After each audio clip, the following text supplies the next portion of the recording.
I've seen students rejecting education from time to time. One of the reasons is because when they encounter a hard subject, they literally tell themselves that this is too hard and they could never understand it. When that happens, they stop trying and that thought becomes a reality. But that is obviously not true. There's nothing made too hard for your mind to learn, especially in high school. Yes, you might need more time, or yes, you might need to put in more effort, and maybe you just need a different explanation to help you understand, but nothing impossible. Thus, if we do not have the correct mindset, everything could feel impossible or a lot harder to master.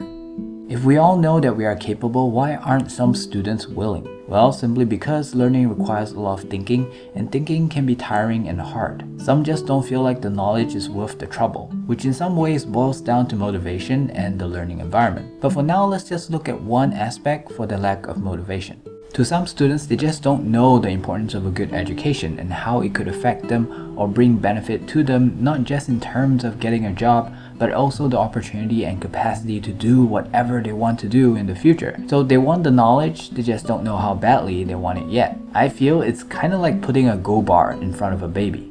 Similarly, ask any adult or teenager, do they regret having learned to tie their shoelaces or the alphabet? And none would say that they would. But you might not feel the same when you were asked to learn it at that time at a young age. Refusing to learn these basic knowledge will not only bring you a lot of inconvenience and may even hinder you from learning other related things down the road, like tying up a bag or making a ribbon for a gift if you did not learn to tie your shoelaces, or writing a letter or email, even enjoying a good book if you did not learn the alphabet. Not to mention the embarrassment of not knowing how to do these simple yet essential things, and the helplessness of not being able to teach someone else, say your children, in the future. The things we learn in high school can be as valuable as tying our shoelaces, and they are fairly basic knowledge in comparison to what more there is to learn, which can later branch out, allowing you to do even more amazing things. Even if I were to list down the countless amount of greater knowledge after high school without knowing what they are or their applications, it still probably wouldn't appeal to us. But make no mistakes, these are knowledge that has the potential to save lives if it hasn't already, and to some it might even be considered magical. After all, magic is really just knowledge that we have yet to understand. Even topics that may be in your high school syllabus like thermodynamics or quantum physics is only but a small portion of what there really is to learn about them. Now, if I'm extremely lazy or time efficient because of other priorities, and if I have to nitpick on the subjects to focus on in high school, not that you should,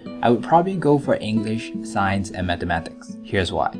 Communication is obviously really important, not just with the people around us, but also with the people in the future through our written documents. You see, having records of past knowledge means that our future generation do not need to relearn and figure things out all over again. And so for each generation, our species becomes smarter. Having a language barrier makes it harder to learn and understand others. It is also harder to tell people what you want. And so if you have to choose a language to master, why not English? It is the international language, which means it is widely used throughout the world, and a lot of words you learn in higher education are also mostly in English. Next, we have science and mathematics, which consists of knowledge that are universal. The three main branches of science we learn in high school are physics, biology, and chemistry.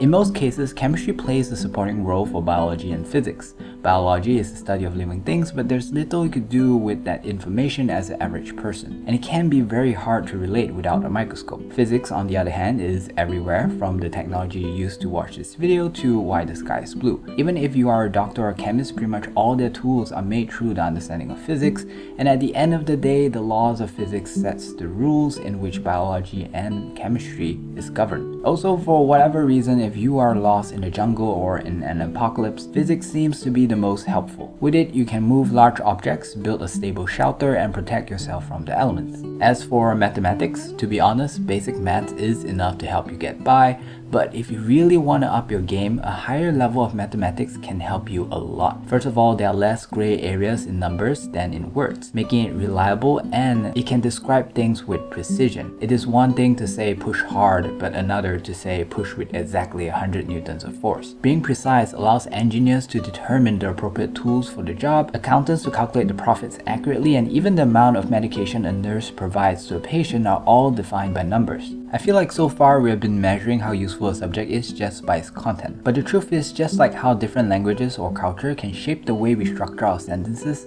attitude, and personality, the knowledge we learn could also do the same. For example, a subject like science trains our mind to be curious and question the world because we learn to justify and prove concepts through our scientific investigations. This is a priceless skill that separates us from being gullible in life. So as a summary, because we don't know what the future holds, learning more gives us access to more options and flexibility. It also opens up our mind to different points of view, promotes creativity, and shapes the person we become. I understand studying can be hard, especially without the right motivation, but if you try your best and stay in school, your future self will thank you for it. So stay curious. Have a pleasant day. Bye-bye.